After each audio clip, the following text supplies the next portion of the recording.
Welcome to the Counselling Tutor Podcast, the must-listen-to podcast for students of counselling and psychotherapy. Here are your hosts, Rory Lees-Oakes and Ken Kelly. Hello and welcome to the Counselling Tutor Podcast with me, Rory Lees-Oakes. And with me, as always, my fellow traveller in the existential field of life, Mr. Ken Kelly. How's the field today, Ken? The field of life is exceptional, and I'm enjoying it. I'm loving life at the moment. I enjoy this time of year. It is mid-autumn here in the UK. The leaves have turned. The trees are looking a little barer. There's a nip in the air, and I prefer it. I really struggled midsummer when we had the heat waves. So existentially, I am in a good place. How about yourself, Rory? Oh, yes. Well, my existential self is very well, thank you. And as always, we're living in the here and now. We've got some great topics, haven't we, Ken, today? We have.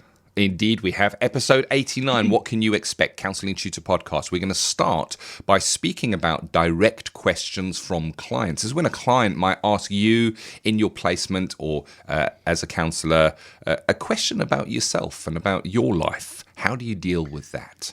Then in Practice Matters, that's going to be a good one today. How research informs practice. I know Rory has done so much research into how research informs practice, so you can expect something good from that. Can you kind of give us a little taster, Rory? Yes, I think that it's the idea that we're all perpetual students, and in the world of counselling and psychotherapy, there's a lot of research, and that research influences how we work and how we interact with our clients. And that's why as therapists, we need to be aware of certainly milestones in research, which I'll be discussing. And of course, I know Rory has been working on a super duper handout, so we'll tell you more about that and where you can get that after when we get to Practice Matters. But closing episode 89, we're going to be looking at agency policy, understanding your agency policy. And this is so important when you go into placement, the policies, the procedures of your agency, understanding how that balances off against confidentiality in the BACP ethical framework and ethical framework. So a really interesting topic that we're asked to write about in assignments as well. But starting off today, direct questions from clients. Have you ever had any, Rory? Oh, loads. Loads. I mean, it's a bit of a strange one, isn't it? When someone comes to visit you as a client, they don't know who you are. And it's human nature, isn't it, to kind of ask questions of people. And through the years, I've had lots of people asking questions, usually things like, what would you do in my situation? Have you ever been in the same situation? Have you ever experienced that? Is a very popular question. And also, people do just want to know a bit more about me. I can remember someone asking me what music I liked. They thought because I had a double-barrel name that I probably liked opera. And was surprised when I kind of said, well, actually, I kind of like Oasis, which was a bit of a relational turn, I think. But on the positive side, because it made me, more kind of accessible. But yeah, how do we deal with these difficult questions? I can remember many years ago speaking with a therapist who said to students, student asks, what happens if a client says, where do you go? I'm going on holiday. And the client says, where do you go on holiday? And the therapist said, what you say to them is, you say, I wonder why you're interested in where I'm going on holiday. And I said, no, don't be saying that, because it just gives this very, very strange, almost Freudian presence about you. Just say Blackpool if you go to Blackpool or wherever you're going. And if the client asks again, tell me all about that. Just say, I'm just aware that we're here to speak about you and what's going on for you. And that way you get a more collegial, more human connection with people. I'm not a very big mystique counsellor type of person. I think showing yourself as a human within the boundaries is really useful. And I'm not the sort of therapist who kind of answers questions with questions. I think sometimes you just have to answer them or work with what the client's really wanting to know, I think. Definitely. So here's the thing, you're going to come across this. If you sit with clients, they are going to ask you questions. And Rory's mentioned that there's kind of two camps on this. There are people who are in the camp of you will not give any personal information out. You hold that boundary of personal information very tightly. If somebody asks something, you'll kind of use a way of sidestepping it and kind of reflecting the subject back on them. But as Rory mentioned there, and as you said, Rory, that can leave a person feeling that you're swerving them, feeling that you're deliberately kind of dodging. And I wonder how that affects that psychological contact, that unconditional positive, the core conditions. How does it affect the core conditions if I, as the client, am expected to bring everything, yet when I ask you a simple question as a therapist, you seem to be dancing around and shining the light back on me? But I guess there is also merit from that camp in that we do need to maybe protect our own personal lives from our clients, and they're not there for us. And then the other camp is that you will share what I like to call selective transparency, that you will be transparent in certain areas if they are in the benefit of the client. And it can be argued that a question like, where are you going on holiday, is in the benefit of the client because they have a question. You obviously going away, you're not going to be there for your sessions. And at some level, maybe they have a right to know where you might be going on holiday. But there's other questions. And I think this is where we need to watch out. There's questions that can disguise themselves, which can almost be questions where the client is looking for some kind of agreement from you on where they are at. So a client may say something, the words they may use are, don't they? Aren't they? They're all like that, aren't they? And they're looking for a positive reinforcement from you, the counsellor, because that is their frame of reference, is how they see the world. So they may say, I went to work and the boss was very, very rude to me, but, these bosses, they're all like that, aren't they? And that aren't they kind of can subconsciously get a response from us where we may find ourselves nodding, because that's what we do when people say, oh, it's like this, isn't it? And we may find ourselves nodding. So watch out for those hidden questions where there's almost an element of collusion in where the client may be at. Yeah, absolutely, Ken. We have to be very careful. And the other thing I'd say is that with when the client asks you a direct question, always think about, is there any transference? I've not mentioned transference for a few seconds. Not this morning, no. Not this morning, no. But just be thoughtful that there may be some transference there. So if clients say things like, oh, yes, well, my father used to do that. Or yes, or I'm sure you have children like I have. Just be thoughtful of transference, because I think when people ask questions, you need to ask the question to yourself: why are they asking me? Why are they asking me that question? Mm-hmm. And I think if you have that in your mind, it's a lot easier to make a response. And Ken's absolutely right. Collusion questions are never helpful if you answer in a way that appears to collude with the client. I've had experiences, shall I say, of clients who've had or people who've had very racist, homophobic views, and as part of that, they've tried to kind of bring me into that as if their normal is everybody's normal, and sometimes some questions end up with a little challenge. Certainly, if I had a client who said, all whatever group of people are, I might say, well, I hear that, but it's not something that I actually agree with. And there you're into a place where you may be starting to get into a debate, and we don't get into debates with clients. What we do then is move that and say, I wonder why you feel that way. 100%. And let them explain their frame of reference. It's not a debating society. And that's something we have to be careful of. When people ask questions and you respond with an answer, you could very well end up getting a debate, and that isn't therapy. That's a different platform altogether. I like what you're saying there. And The other thing that's coming to my mind now with regards to questions is, what is the motivation of the question? I think it just reflects what you've just been speaking about. Where is the client coming from? And I think this comes with maturity. The longer that you've been in practice and the more clients you've sat with and the more questions you've been asked, the more you get a gut feel for this. And you may even have that gut feel right there in those first sessions. When a client is asking something that may relate to their journey, to their path, to their well-being, it's worth investigating what the question is. So I'm going to give you an example of this, because that can sound I'm saying it, Rory, and I'm thinking, that sounds really fuzzy. That does. Well, I'll give you an example. I worked in recovery for many years, and there are a number of different modalities of recovery. One of the modalities is 12-step recovery. 12-step recovery counselors mostly, not all, I have to say, but mostly will be in their own recovery. They use the experience of their own recovery to be there for others.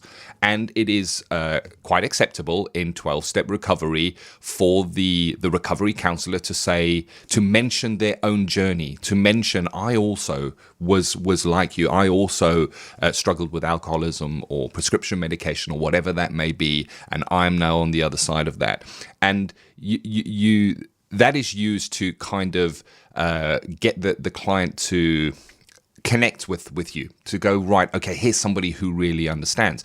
But a different model of recovery suggests you would not self-disclose under any circumstances. You would not speak about your journey because it is not your journey. And even if you did struggle with prescription medication and the client in front of you has an issue with prescription medication, your journey is your journey, and they will make their own journey and they will make their own decisions. So you would not self-disclose. So I guess it's about you making the decision for your practice of where those lines are, where those boundaries are for you. And if the boundary is that you will not answer any questions and you will use that kind of reflecting back, well, then that's your decision to make. But I think that we're not here to tell you what to do. We're here to have the debates, to bring up the topics so that we can find out what your feelings and what your ideas are on it. And we'd love you to share your feelings, your ideas. How best could they share their feelings and ideas with us, Rory? Oh, it's a tough one, that, Ken. That's a question, isn't it? Right, okay. Well, we do have a very vibrant Facebook page. Oh, yeah. So if you go onto Facebook, if you're not a member of our Facebook group, you are missing out, and that's a certainty. So if you type into Facebook, Counselling Tutor, you'll find two pages. One is our closed group, which you just knock on the door, we let you in, and you can join over 19,000 people, like-minded people who are studying or interested in the world of counselling and psychotherapy. There'll be students like yourself there, maybe tutors like yourself, maybe qualified practitioners like yourself. So come in, say hello, and you can ask those questions, and it's a very vibrant forum. There's also another page, which is our business page. You can click on it, and if you like what you hear, give us a 5-star review, and that helps us, and it helps people see what we do as useful, and then they come into the group and get all that benefit. So there's two groups there, but come into our Facebook group, our closed group, and meet all the people who are in there, and get into the conversation. Lots of great conversations in there. Indeed. So if you are already a member, let's hear your views on when clients ask questions. Obviously, we won't say any of the questions that clients ask, as that is breaking confidentiality, which we do not do, and we don't speak about client work. If you're not a member, just go to Facebook, put in Counselling Tutor. We're right at the top. Knock on the door. We will welcome you in with open arms. So moving on from direct questions from clients into how research informs practice. I guess, Rory, that counselling today looks different to maybe counselling 20 years ago. Oh, it's a completely different field. And if I think when I graduated in 2004, the amount of knowledge that has been generated through research is phenomenal. And that is why it's one of the reasons it's really important that therapists keep up to date with research. And the other thing is, as I'll say, in the world we live in now, where our society is altering. When I started, there wasn't the internet. Can you believe that? There virtually wasn't any internet presence at all. Now, Of course, the whole we're on the internet. The whole world's on the internet. So that alters how societies move. And of course, that alters mental health and mental well-being. So that research is useful. So, what I'm saying is your qualification when you're finished doesn't stop there. Research really is useful. I'm going to tell you why and how you can use it. Looking forward to that. We're going to join Rory with Practice Matters after this short message. Take the stress out of your counselling studies and get the support of Rory and I by joining us in the Counselling Study Resource. See how Counselling Study Resource can help you. Visit counsellingtutor.com. That's counsellingtutor.com. Research has always been a part of counselling. Sigmund Freud, Carl Gustav Jung and Carl Rogers all conducted detailed research to evidence the effectiveness of their therapeutic approaches. More recently, in the field of neuroscience, American researchers such as Stephen Porges, Bessel van der Kolk and Daniel Seidel have opened up the frontier of neuroscience, highlighting how the brain responds to traumatic life events. This in turn informs how practitioners work with clients who've experienced trauma. The term evidence-based practice is used in the medical field to assure patients that any interventions or treatment offered has a statistical chance of working. This idea is just as important in the world of counselling and psychotherapy because as practitioners we're ethically and morally obligated to use therapeutic models that evidence would suggest are effective in helping our clients with their difficulties. Evidence-based practice impacts on other areas of counselling, such as funding and the shaping of service provision. Charities who provide counselling placements to students usually draw funding from government departments such as primary care trusts or social services budgets. These organisations employ commissioners whose role it is to identify a need for a service and justify that the funding they provide is used to provide evidence-based services. The evidence is collated in a number of ways, such as drawing on research from organisations such as NICE, the National Institute for Health and Care Excellence, and consultations with ethical bodies such as the BACP and UKCP, who present evidence on the efficacy of counselling and psychotherapy for presentations such as depression. And I'd encourage you to download the handout, and in the handout you see a link for BACP. If you click on it, you can actually see how much work they're doing presenting evidence to the National Institute of Health and Care Excellence. The other way that commissioners gather evidence is through qualitative research, such as clients' experience of the provision, and quantitative research, which are statistics based on exit forms such as GAD-7 and PHQ-9. So it's not unusual for a charity to be asked to provide some qualitative information. That's usually lived experiences of clients. Clients sometimes volunteer anonymously to share their experience of the service. So that's qualitative research, where you're looking at the quality, you're looking at how a client's experiencing something.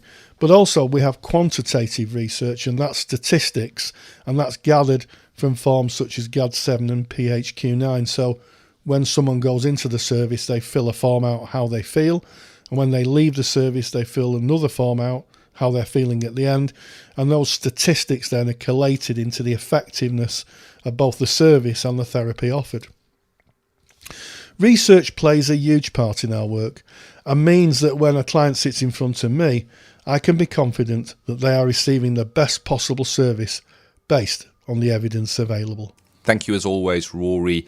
It boggles the mind how important research is, how it contributes to what we do, what we practice in our therapy rooms, and I think back, it wasn't all that long ago, only a few decades, where it was quite acceptable to drill holes in people's heads and poke around experimentally, and through research, just our modern science is, and our modern ways of working in mental health are. And I guess that continuing research will mean that hopefully in 20 years' time, it will look different again. But thank you for that, really informative. And of course, Rory always creates one of his super duper handouts for Practice Matters, and you can get it for free. And you can get that by going to our website, which is counsellingtutor.com, and you click at the very top, you'll see the podcasts tab. When you click on that, it'll take you all to all of our past podcasts, you want to be clicking on episode 89, which is today's episode. All of the notes from today's episode are there, including any links that we may have mentioned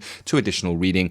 But you can also, from that very page, download Rory's super duper handout on how research informs practice right there from within the page. So go and grab that for yourself. And if you are a member of our paid for resource, which is called Counselling Study Resource, well, that handout's already been added to your handouts vault. So all you need to do is log in and you can download that. No need for you to put in your email on the show notes page. So moving on, and our next topic today is agency policy, understanding it, Rory. Yeah, absolutely. And this has been generated by the discussion in the Facebook group regarding what constitutes self-harm. And I think that if you're going into practice, if you're a student, eventually you have a practice year or 2 years, and you usually have that within an agency. It's usually a charity, and you go as a student and you work in the charity for part-time to do your counselling hours. And it's really, really super important that you understand the policies of the agency, because the policy of the agency informs your contract.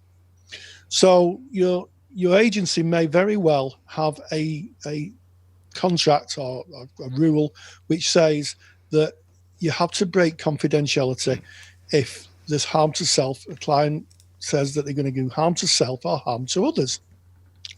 And you really need to know what constitutes harm to self and harm to others. It sounds easy saying it, but actually it's really useful to find exactly what the policy is and what the procedure is. I've talked about this before, and I think when you go into an agency, you need to know who the person is you may have to speak with, should you have to break confidentiality, what happens after that, and how the client's supported. It's really not great just to know the policy. And it also should be in your contract. So anything that's in your contract should reflect the policies and procedures of the organisation you're working in. So you really need to be thoughtful of that. Good agencies usually have their own contracts, I have to say, although I know that some therapists write their own, but they should reflect the policies and procedures of the organisation, especially with harm to self and harm to others. Really is essential. And also on some courses, you're asked to write about them in your final portfolio. You have to produce a piece of work talking about agencies' policies and how they're used, and how counsellors are trained to use them, the kind of training that you get to support the use of the policies. 100%. You know, I have a challenge for you listening to this. And if you are in placement, or if you are a practicing therapist and you kind of use the Counselling Tutor Podcast for your continuing professional development, the question is, have you actually read the policies of your agency? Do you have a copy of them, a hard copy of them that you can go through, look at, and understand?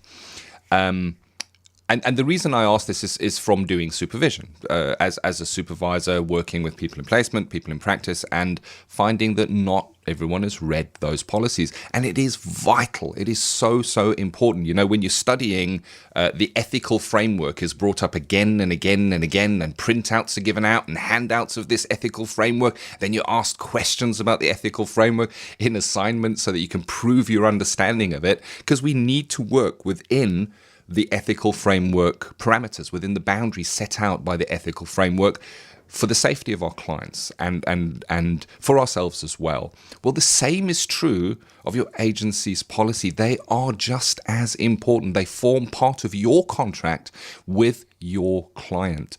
And if you have a confidentiality contracting with your client where you say, you know, I need to break confidentiality in the following cases, and you've missed something out that is on your agency policy, and you later have to break confidentiality on that clause in that policy, then you could find yourself in front of the disciplinary board of the BACP, because that is not reflective practice. Read them, know them, understand them. Yes, absolutely. And have a look, ask for them. Good agencies will give you copies of their policies and procedures. They will give you them. They should be transparent. a lot of policies and procedures are available on websites. So the general public can see exactly how the organisation's structured and what happens. But yeah, don't be afraid of just saying, what is the policy? And not only what is the policy, the words, but what actually does it mean? How is that affected? How is that put into place? What happens? What are the steps? Because then you're informed. And if you ever have to break confidentiality because of a client maybe doing serious harm to themselves or others, then you know exactly what the procedure is. You're not like a deer in the headlights, and that's so important.